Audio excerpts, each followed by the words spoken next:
Hello friends, कैसे हैं। हमारे YouTube channel study with Raman Kiran पर आपका स्वागत है। हमने कल वीडियो में जो पढ़ा था वह टॉपिक था अक्षांश तथा देशांतर। आज हम लोग पढ़ेंगे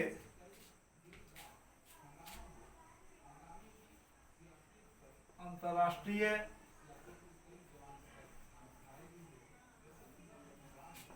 तिथि रेखा एवं स्थानीय समय।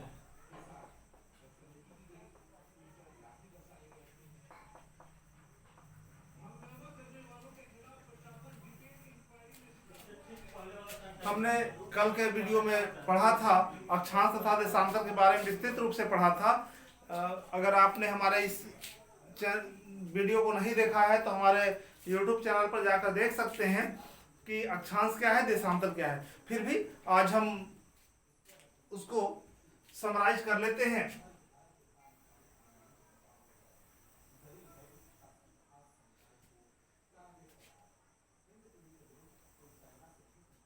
यह रेखा भूमध्य रेखा कहलाती है। वह रेखा जो ग्लोब पर पूर्व से पश्चिम की ओर काल्पनिक रेखा जो ग्लोब पर पूर्व से पश्चिम की ओर खींची जाती है उसे हम अक्षांश कहते हैं। उसे हम मूल रूप से अक्षांश कहते हैं। तथा वह रेखा जो ग्लोब पर उत्तर से दक्षिण खींची जाती है उसे हम देशांतर कहते हैं। वह रेखा जो ग्लोब पर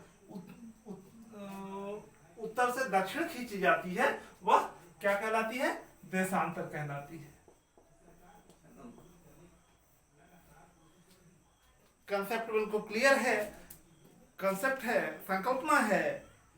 अक्षांश क्या है? अक्षांश वह काल्पनिक रेखा जो ग्लोब पर पूर्व से पश्चिम की ओर खींची जाती है उसे हम क्या कहते हैं? उसे हम अक्षांश रेखा कहते हैं। तथा वह रेखा जो ग्लोब पर उत्तर से दक्षिण खींची जाती है उसे हम देशांतर रेखा कहते हैं। हमने कल पढ़ा था कि भूमध्य रेखा या विषुवत रेखा ही वह रेखा है जिसकी लंबाई अक्षांश रेखा है जिसकी लंबाई सबसे अधिक होती है। इसकी लंबाई लगभग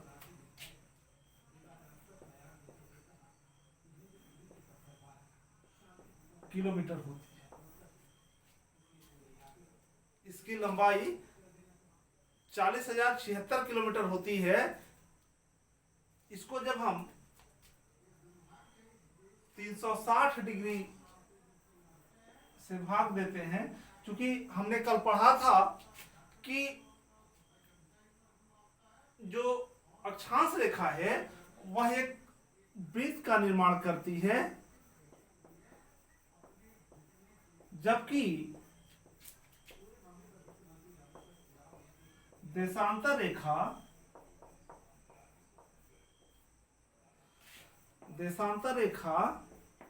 किसका निर्माण करती है?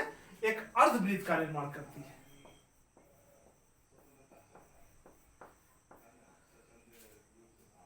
कंसेप्ट क्लियर है।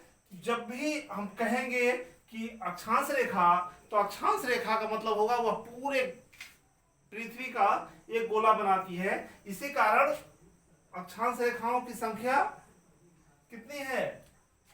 181, 190 इधर, 90 इधर, प्लस 0 डिग्री भूमध्य रेखा। इस कारण इसकी संख्या 181 मानी जाती है। जबकि देशांतर रेखा अर्धवृत्त का निर्माण करती है। इस कारण पूरे जो ग्लोब होगा तो 180 और 180 360, इसकी संख्या 360 हो जाती है।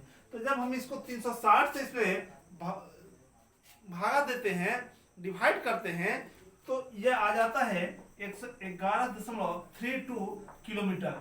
अर्थात अक्षांश पर इसकी दूरी कितनी है? 111.32 किलोमीटर, यही दूरी सबसे अधिक होती है दो देशांतरीय रेखाओं के बीच। जो सबसे अधिक दूरी यही ज्ञात की जाती है। उसके बाद जैसे जैसे हम ऊपर जाते हैं वह दूरी घटते जाती है और 0 डिग्री पर आने के बाद यह 0 किलोमीटर हो जाती है। क्योंकि यहाँ बिंदु है तो बिंदु से यहीं से जो यह काल्पनिक रेखाएं खींची जाती है। जब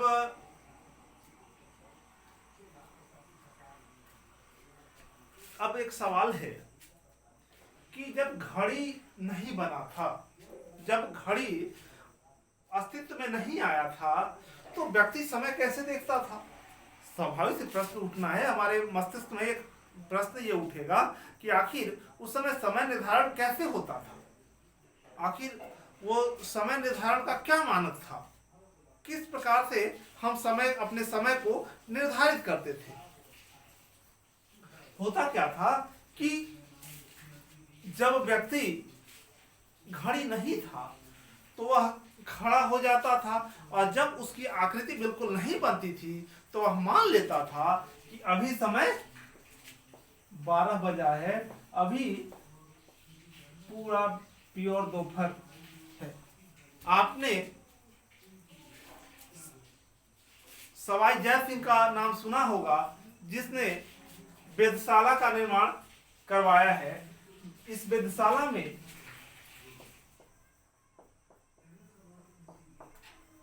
समय ज्ञात करने की, तो इसके लिए जो आप व्यक्ति अपनी आकृति थी उस आकृति को देखता है। आकृति देखने के बाद वो समय निर्धारण करता है कि कैसे समय, कितना समय हो रहा है।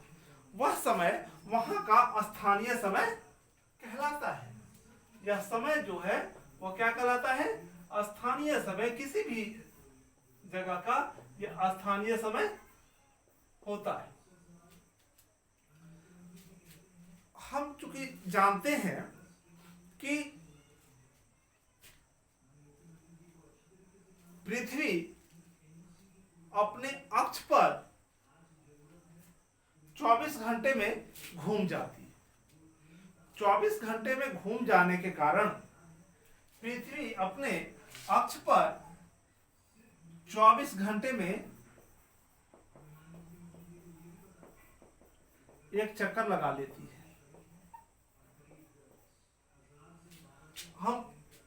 हमने पढ़ा है कि देशांतरों की संख्या 360 है। हमने यह पढ़ा है कि पृथ्वी अपने अक्ष पर 24 घंटे में एक चक्कर लगा लेती है। हमने यह भी पढ़ा है कि ग्लोब पर, पृथ्वी पर देशांतरों की संख्या कितनी है? 360 डिग्री है। 360 है। 0 डिग्री को ही 360 मानते हैं, मतलब हमारे यहाँ देशांतर की संख्या कितनी है? 360 है। दुनिया में अलग अलग समय था। अलग अलग समय होने के कारण जब समय निर्धारित नहीं था कि समय क्या होता है, समय कैसे होगा, समय का निर्धारण नहीं हो पाता था, तो इस कारण अलग अलग समय था, लोगों को दिक्कत होती थी। तो एक मीटिंग हुई दुनिया के लोगों का, जो लंदन के ग्रीनविच में हुई, और वहीं एक रेखा मान लिया गया जिसे ग्रीनविच रेखा भी कहते हैं, कि दुनिया का मानक समय उसी से निर्धारित किया गया, जिसे जो लंदन से होकर के गुजरती है। इसी को 0 डिग्री या 360 डिग्री भी कहते हैं, या अंतरराष्ट्रीय समय रेखा इसे कहते हैं। इसे हम अंतरराष्ट्रीय समय रेखा कहते हैं। इसी अंतरराष्ट्रीय समय रेखा के अनुसार पूरी दुनिया का जो समय है वह निर्धारित होता है। तो होता क्या है कि जब हम इसकी संख्या 1440 है,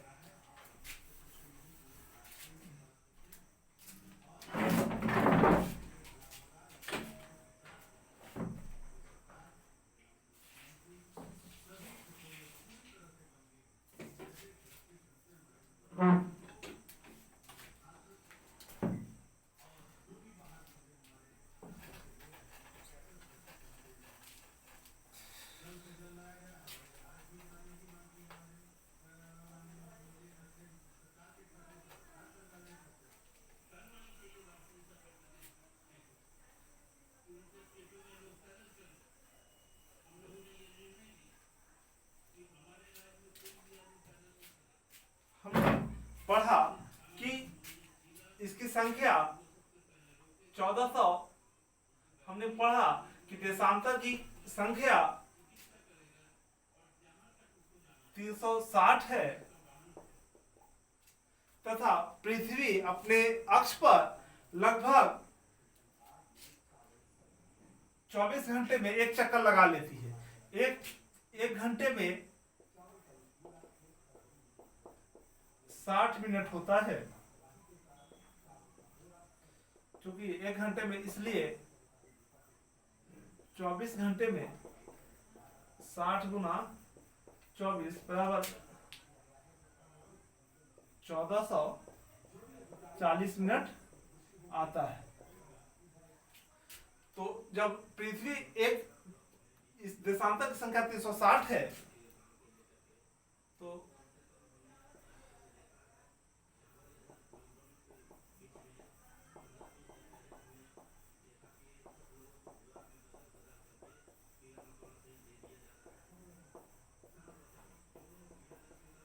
लगा समय बराबर क्या हो जाएगा, 1440 बटा 360,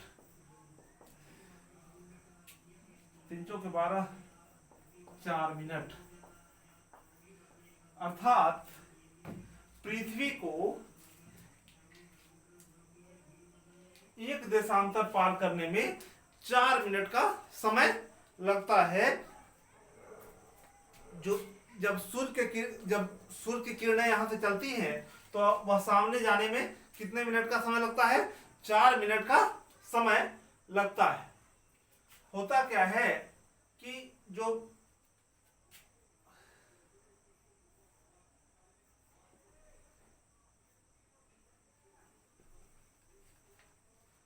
ये 4 मिनट का समय लगता है, इस कारण 15 जो डिग्री देशांतर, 1 घंटे में 15 डिग्री देशांतर सूर्य पार करता है। कितना देर में पार करता है, यह 15 अक्षांश को पार करने में 1 घंटे का समय लगता है। अब जब हम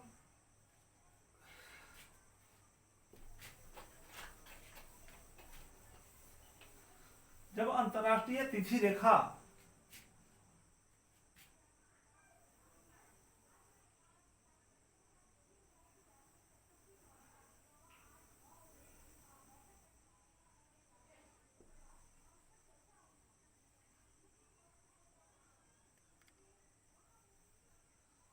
जब अंतरराष्ट्रीय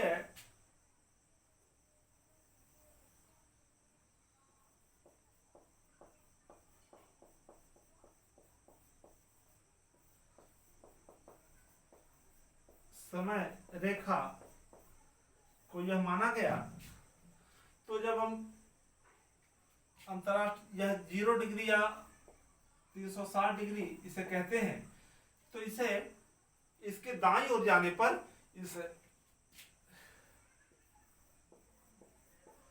पूर्वी गोलार्ध तथा बाईं ओर जाने पर पश्चिमी गोलार्ध के नाम से जाना जाता है। जब इसके पूर्वी ओर हम जाते हैं तो अंतरराष्ट्रीय समय रेखा के पूर्वी ओर जाते हैं तो हम इसे पूर्वी गोलार्ध कहते हैं, और इस पश्चिम की ओर जाते हैं तो पश्चिमी गोलार्ध कहते हैं। यह विषुवत रेखा है। भारत की स्थिति उत्तरी गोलार्ध में, उत्तरी अक्षांश में पूर्वी गोलार्ध में स्थित है। इसकी स्थिति यहीं पर, इसको हम लोग 68 डिग्री 4 से मानकर 97 डिग्री 7 तक मानते हैं। भारत की जो अक्षांशीय देशांतरीय विस्तार है वह 68 डिग्री 4 से 7। इसको जब हम लेते हैं तो जब कथी करेंगे तो मान के चलते हैं कि यह लगभग 30 डिग्री आता है। 30 डिग्री का आने के कारण इसका जो देशांतरीय विस्तार है इसमें 30 डिग्री का अंतर है। हमने देखा है कि सूर्य की जो किरणें हैं तो 300 के 120, जब 30 डिग्री से गुना करेंगे तो 120, अर्थात जब जो अरुणाचल प्रदेश है, अरुणाचल का जो पूर्वी हिस्सा जिसे किबुथु कहते हैं,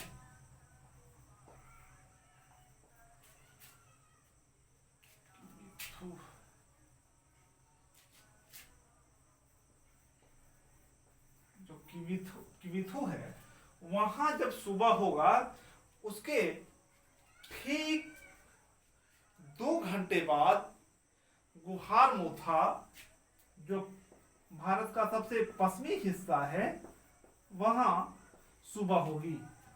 किबिथु जो अरुणाचल प्रदेश भारत का जो सबसे पश्चिमी हिस्सा है, सबसे पूर्वी हिस्सा है, यहाँ सुबह यदि 5 बजे सुबह होता है तो यहाँ सूर्य की किरणें आते आते कितना देर हो जाएगा, क्योंकि जानते हैं कि सुबह तभी होगा जब पृथ्वी उस सूर्य के सामने जाएगी, तो सूर्य के सामने इसको जाते जाते यहाँ 2 घंटे का अंतर हो जाएगा। जब तक यहाँ लोग 5 बजे उठेगा तब तक यहाँ लोग वहां 2 घंटा उठ करके बहुत कुछ काम कर लेगा, तब यहाँ सुबह होगी। अब यदि स्थानीय कोई यहाँ का समय का निर्धारण कर दे तो वहां से 10 बजने में वो उसको बहुत समय मिल जाएगा। उसको ऑफिस जाना है, स्कूल जाना है, लगेगा कि अरे भाई 10 अभी तो 5 घंटा मेरे पास टाइम। यह बेचारा उठेगा, गुजरात का कोई मुंबई का आदमी, या बहुत फास्ट भागेगा, तो बहुत फास्ट भागेगा, इस कारण इनके पास ज्यादा समय है, इनके पास ज्यादा समय है, इनके पास कम समय है। यह ज्यादा फास्ट भागना चाहता है, या मेरे पास तो समय ही समय है। इस कारण आप देखेंगे आज जो स्थिति है कि आप जब भारत की तुलना करें तो जितने एक्टिव आपको पश्चिम के लोग मिलेंगे, पश्चिमी भारत के लोग मिलेंगे, चाहे वह मुंबई हो, चाहे वह दिल्ली हो, चाहे गुजरात, ये सब ये इलाका देखिए, और इधर ये इलाका देखिए भारत का, चाहे वह बिहार हो, पश्चिम बंगाल हो, यहाँ जो स्थिति है, उड़ीसा हो, यह बड़ा आलसपन, क्योंकि इन्हें कम समय मिलता है, आगे जाने की तमन्ना है, बड़ी एक्टिव लोग होते हैं। तो एक बीच का रास्ता निकाला गया कि ना तो हम इस यहाँ समय रेखा माने और ना यहाँ समय रेखा माने। इसमें अगर आप करते हैं तो लगभग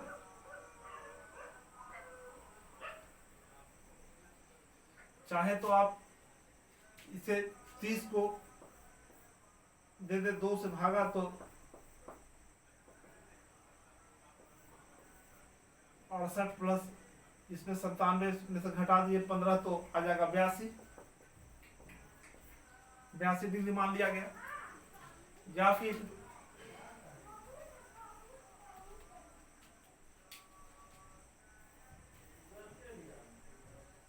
डिग्री 4 प्लस 97 डिग्री 7, 9 8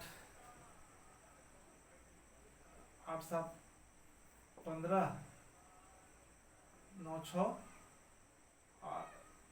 8 7 15, 9 6 15, ये लगभग यह जो इसमें जब देखेंगे तो 30 डिग्री का अंतर आ जाता है। 30 डिग्री का अंतर आने के बाद इसमें जब 15 2 से भागा देते हैं तो 15 आ जाता है। 15 जोड़ते हैं तो 82.5 लगभग ये बीचों बीच का समय होता है। इसीलिए ऐसा माना गया है कि जो अंतरराष्ट्रीय हमारा जो मानक समय है वह भारतीय मानक वह बीचों भारत के बीचों बीच से गुजरता है और यह इलाहाबाद के नैनी से होकर के गुजरता है। यह जो स्थान है वो कहां से गुजरता है? इलाहाबाद के नैनी से होकर गुजरता है। इसे हम चाहे तो इस प्रकार से भी कर सकते हैं, ये दोनों को जोड़ के और भाग दे दें तो इसका भी औसत लगभग 82 डिग्री आ जाता है। तो यह हमारे यहाँ जब हम इसको जोड़ते हैं तो 166 164 के आसपास आएगा। 164 82 से भाग देते हैं 165 के आसपास आएगा। 165 में जब हम 2 से भागा देंगे तो वही 82.5 डिग्री बनता है। तो 82.5 डिग्री जब बन गया तो ना तो आपका समय ना तो इनका समय बीच मान लिया गया। 1 घंटा इधर 1 घंटा इधर मान लिया जाता है। हुआ क्या कि जब 1884 में अंतरराष्ट्रीय तिथि रेखा का निर्माण हो रहा था, उसी समय प्रमाणिक समय को मानने वाला संपूर्ण क्षेत्र को समय क्षेत्र कहलाता है। समय क्षेत्र में बांटने का काम भी 1884 में किया गया। एक समय क्षेत्र में 15 देशांतर को रखकर इसे 24 भागों में बांटा गया। हमने जो 1884 का यहाँ वाशिंगटन में जो इसकी बैठक हुई थी, इसमें जो अंतरराष्ट्रीय तिथि रेखा का निर्धारण हुआ था, इसी कारण इसको क्या किया गया कि 24 देशांतर 24 समय क्षेत्र में बांटा गया। तो जब 24 समय क्षेत्र में बांटा गया तो 15 डिग्री को स्टैंडर्ड माना गया, 15 डिग्री पर एक समय रेखा को माना गया। तो भारत में भी क्या है कि इसकी जो देशांतरी विस्तार है वह लगभग 30 डिग्री का है। तो 30 डिग्री का देशांतरी विस्तार होने के कारण 30 डिग्री का इसका विस्तार होने के कारण इसमें हम क्या कर लेते हैं, इसमें 30 डिग्री अक्षांशीय विस्तार होने के कारण 68 डिग्री जो यहां से लेते हैं और यहां हम मान के चलते हैं कि 2 समय रेखा होना चाहिए। इस कारण भारत सरकार के पास यह बार बार मांग उठ रही है, लोगों की आवाज उठ रही कि यहाँ 2 समय रेखा रखा जाए। 2 समय रेखा रखने के पीछे इसका मकसद यह होगा कि ना तो यहाँ से दिक्कत, ना इधर वाले को दिक्कत होगी, ना इधर वालों को दिक्कत होगी। लेकिन भविष्य में हो सकता है भारत सरकार इस मांग पर विचार कर रही है, कमेटी गठित है, कमेटी की रिपोर्ट क्या आती है आने वाले समय में वैसा हो भी जाए 10-20 सालों में, लेकिन यह कठिनाई भी उसमें होगी। कोई आदमी, यहाँ का आदमी वहां कैसे मैनेज करेगा, यह अपना एक समय है। लेकिन हमारे यहाँ जो क्या है कि 82 डिग्री को हमने क्या माना है, 82 डिग्री देशांतरीय रेखा को हमने अपना मानक समय माना है और इसी मानक के अनुसार हमारा समय निर्धारित होता है। अब एक सवाल पूछता है बार बार कि ग्रीनविच मीन टाइम से हमारा समय रेखा कितना आगे या पीछे। तो हमने जैसा कि आपको बताया कि जब हम ग्रीनविच मीन टाइम अर्थात 0 डिग्री या 360 डिग्री से जब पूर्व की ओर जाते हैं, इसको हम पूर्वी गोलार्ध कहते हैं और इसे हम पश्चिमी गोलार्ध कहते हैं। तो जैसे ही पूर्वी गोलार्ध की ओर जाते हैं तो यहाँ हम क्या करते हैं कि समय को घट में जोड़ते हैं, और पश्चिम की तरफ जाते हैं तो हम क्या करते हैं, वहां घटाते हैं। तो हमारा जो समय रेखा है 82.5 डिग्री है। तो जब हम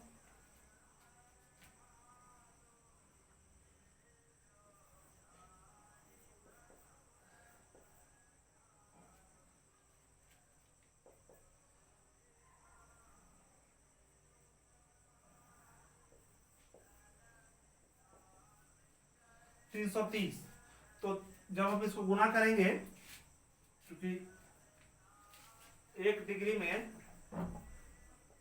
4 मिनट का होता है, इसलिए 82.5 डिग्री में 82.5 गुना 4 बराबर 330 मिनट। तो हमारा समय कितना आगे होता है, ग्रीनविच मीन टाइम से 330 60 मिनट का 1 घंटा होता है। तो 60 बचे 3 में 5.5 घंटा या 5 घंटा 30 मिनट। इसे हम कहेंगे कि हमारा जो समय है उससे 5 घंटा 30 मिनट अधिक है या 5.5 घंटा। यह प्राय परीक्षाओं, प्रतियोगी परीक्षाओं में पूछे जाने वाला प्रश्न है कि ग्रीनविच मीन टाइम से हमारा भारतीय समय कितना आगे है। जब यही अगर बात कोई आपको पश्चिमी गोलार्ध के कोई देश के बारे में पूछा जाएगा, यदि पूछा जाता है कि इधर 30 डिग्री पर कितना समय अधिक होगा, तो हम क्या करेंगे, 30 गुना 4 बराबर 2 घंटे यहाँ पीछे होगा ग्रीनविच मीन टाइम से। यदि यहाँ 12 बज रहा है तो यहाँ क्या बजेगा, 10 बजेगा। उसी प्रकार कभी कभी प्रश्न पूछे था कि यदि ग्रीनविच मीन टाइम पर 5 बज रहा है तो भारतीय समय के अनुसार कितना बजेगा। तो भारतीय समय अनुसार यदि यहाँ 5 बज रहा है तो यहाँ कितना बजेगा, 5:30 बजेगा। यदि यही अगर ग्रीनविच मीन टाइम पर पूछे कि 5 बज रहा है तो ये पश्चिमी गोलार्ध में 30 डिग्री पर कितना बजेगा, तो उसमें हमें 2 घंटे घटाना होगा। इस प्रकार से हम देखते हैं, यदि कोई कहता है कि यहाँ 10 बज रहा हो, दिन के 10 बज रहे हो, तो यहाँ 30 डिग्री पर कितना होगा, तो 2 घंटा घटा के हम इससे कहेंगे कि 8 घंटा 8 बज रहा होगा।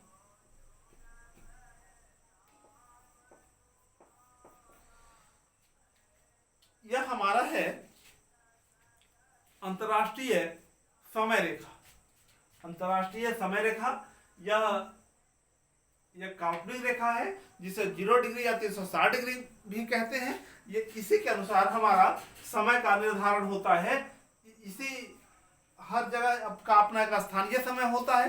स्थानीय समय उसे कहते हैं जब 12 बजता है और वहां कोई आकृति नहीं बनती तो उसे हम वहां की स्थानीय समय कहते हैं। लेकिन स्थानीय समय के अनुसार हर प्रत्येक जगह की स्थानीय समय अलग अलग होती है। तो इस कारण से पूरे क्षेत्र में या पूरे महाद्वीप में या पूरे देश में जब तक एक समय नहीं होगा तो आने जाने वाले को कठिनाई होगी।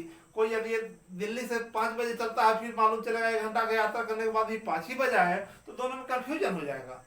तो इस कारण से क्या होगा कि हमारे एक समय निर्धारित हो। इस कारण प्रत्येक देश का अपना समय रेखा होता है। कुछ देश जैसे रसा है तो उनके यहाँ कुछ ज्यादा है। प्रत्येक देश के यहाँ, हमारे देश में भी मांग उठ रहा है कि अंतर्राष्ट्रीय हमारा जो समय रेखा हो, मानक समय 2 या 3 निर्धारित किया जाए, तो यह आगे चलकर हमारा यह निर्धारित हो जाए।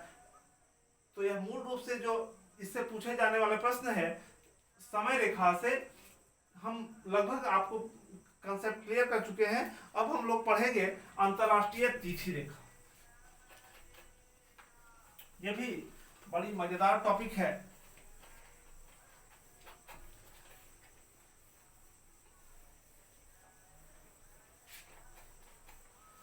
ज्योग्राफी बड़ी ही इंटरेस्टिंग और कंसेप्चुअल सब्जेक्ट है।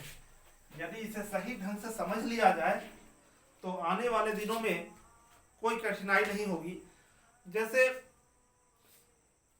जब हुआ ये कि एक मीटिंग हुई 1884 में, यह मीटिंग वाशिंगटन डीसी में चल रहा था।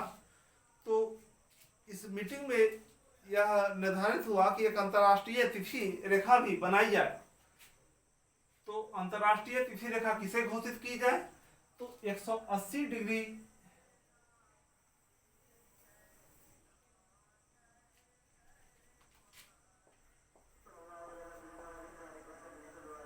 पूर्व या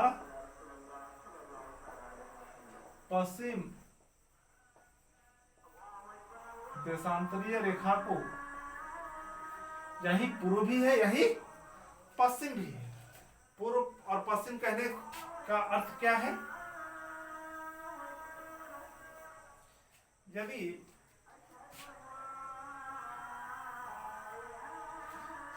यह मान ले तो इधर से अगर 180 चलते हैं तो यही रेखा आएगी, इधर से भी चलते हैं तो यही रेखा आएगी। क्योंकि दोनों ग्लोब पर आप जब देखेंगे तो ग्लोब पर आप चलेंगे तो बिल्कुल गोला होगा, तो जब गोला घूमेंगे तो देखिएगा कि 180 डिग्री जब निर्धारित होता है तो दोनों का एक इधर से 180 चलिएगा। क्योंकि अर्धवृत्त क्या करता है, अर्धवृत्त जो बनता है, जब एक अर्धवृत्त का निर्माण होता है तो इसकी यहां से यहां तक की दूरी 180 होती है। जब पूरा वृत्त होता है तब ना 360 होता है, जब पूरा वृत्त होता है तब 360 होता है। तो जो हमारा अंतरराष्ट्रीय समय रेखा है, जब जैसे ये मान लिया ये भी 180 पर है, तो इसका जब हम इसके फलक के अनुसार चलेंगे तो यह 180 और ये भी 180, तो इसलिए 180 डिग्री रेखा को उत्तर से या दक्षिण से ओर खींची गई है। यह काल्पनिक रेखा है जो प्रशांत महासागरों के बीचों बीच 180 डिग्री देशांतर पर उत्तर से दक्षिण की ओर खींची गई है। इस रेखा का निर्धारण 1884 में संपन्न एक वाशिंगटन डीसी में जो मीटिंग हुई थी उसमें किया गया। अब यहाँ बड़ी जो मजेदार बात है कि जब यह रेखा बनाई गई तो क्या होगा कि इसमें एक दिन का अंतर आ जाता है। जैसे ही आप पार करते हैं, मान लेते हैं इस प्रकार से फलक बनाए विश्व का, अगर यहां अगर यह रेखा है तो जैसे ही इसको पार करेंगे तो क्या होता है,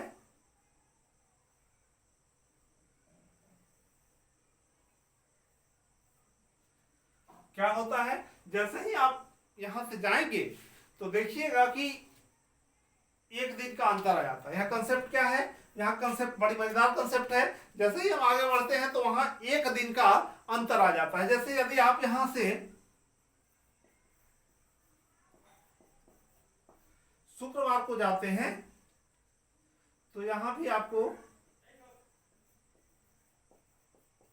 लेकिन यदि आप इधर से शुक्रवार को आते हैं तो यहां से यदि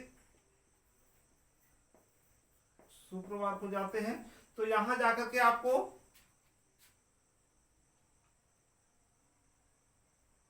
रविवार मिलेगा, और यदि इधर से रविवार से आते हैं तो यहां आपको शुक्रवार मिलेगा, अर्थात एक दिन घट जाता है। तो एक दिन जो घटता है, जब इस रेखा को पूर्व या पश्चिम में एक दिन का अंतर या घटाया जाना आवश्यक है। इस रेखा को जब हम आर्कटिक महासागर पर पार करते हैं तो क्या होता है कि यहां इधर रसा का इलाका है और इधर अलास्का है। पहले अलास्का भी रसा का ही इलाका था, लेकिन बाद में यह इलाका यूएसए को बेच दिया रसा ने। तो यह क्षेत्र साइबेरिया का क्षेत्र कहलाता है।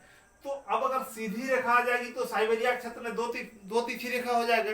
तो इससे बचने के लिए 75 डिग्री कितने पर, 75 डिग्री अक्षांशीय रेखा पर यह क्या है, यह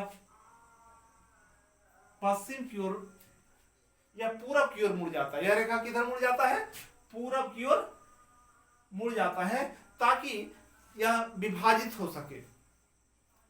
और उसके बाद बेरिंग जलसंधि से निकलते हुए यह सीधे आगे निकलता है। ये बेरिंग जलसंधि में पश्चिम की ओर मुड़ जाता है। उसके बाद यह सीधी रेखा आता है। यहां आने के बाद न्यूजीलैंड तथा फिजी जैसे द्वीप समूह हैं, इनसे बचने के लिए फिर यह जो प्रशांत महासागर है वहां यह क्या होता है, मुड़ जाता है। और मुड़ने के बाद तब यह सीधी रेखा में आता है। इसको हम अंतरराष्ट्रीय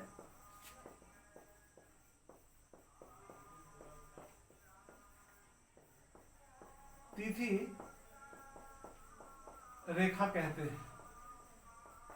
अब होता क्या है कि एक दिन का अंतर आखिर आता क्यों है? हम जब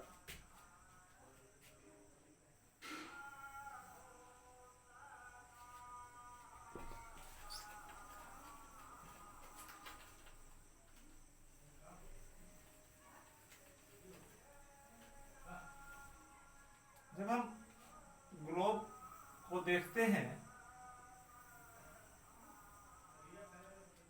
तो अगर यह अंतरराष्ट्रीय समय रेखा है, ग्रीनविच रेखा है,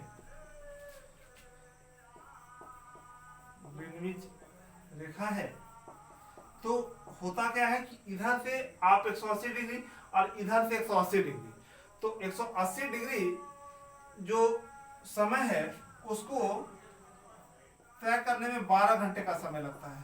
क्योंकि 24 घंटे, तो 12 घंटा इधर 12 घंटा इधर, तो जैसे ही 12 24 घंटा जैसे ही उस रेखा को पार करिएगा तो 24 घंटा का अंतर नजर आने लगता है। इसलिए यहाँ क्या करते हैं कि अंतरराष्ट्रीय तिथि रेखा में जब इधर से इधर जाते हैं तो एक दिन घट जाता है और इधर आ जाते हैं तो एक दिन बढ़ जाता है। इस प्रकार से संपूर्ण अंतरराष्ट्रीय तिथि रेखा हमारे लिए एक समय रेखा का निर्माण करता है। यहाँ जैसे अगर आप यहाँ से आप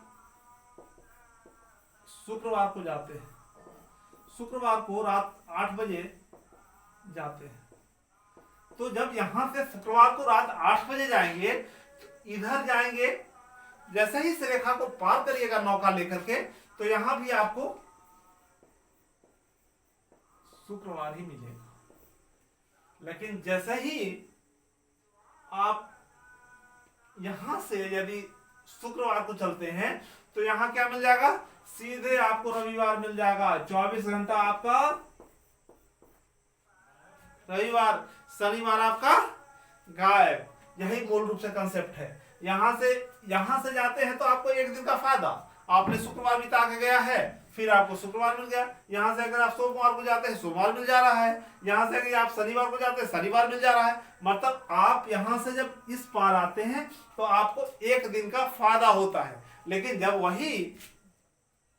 माने यहां से जब पूरब की ओर जाते हैं तो आपको एक दिन का फायदा हो रहा है। लेकिन जैसे ही यहां से इधर आते हैं तो आपको क्या होता है, ये भी मूल रूप से यह पूरब नहीं है, यह पश्चिम गोलार्ध, चूंकि अंतरराष्ट्रीय ये क्या है, अंतरराष्ट्रीय समय रेखा ये है, तो इसमें यह क्या है कि यह जो पार्ट है यह पूर्वी गोलार्ध का हिस्सा है, यह उधर से पश्चिमी गोलार्ध का हिस्सा है। देखने में यह लगता है कि पूरब की ओर जा रहा है, लेकिन मूल रूप से तो जब यहां से आप पश्चिमी गोलार्ध में जाएंगे तो क्या होगा, एक दिन का समय का बचत हो जाएगा। और जैसे ही आप इधर से इधर आएंगे तो एक मान लिया आपने किसी के साथ कोई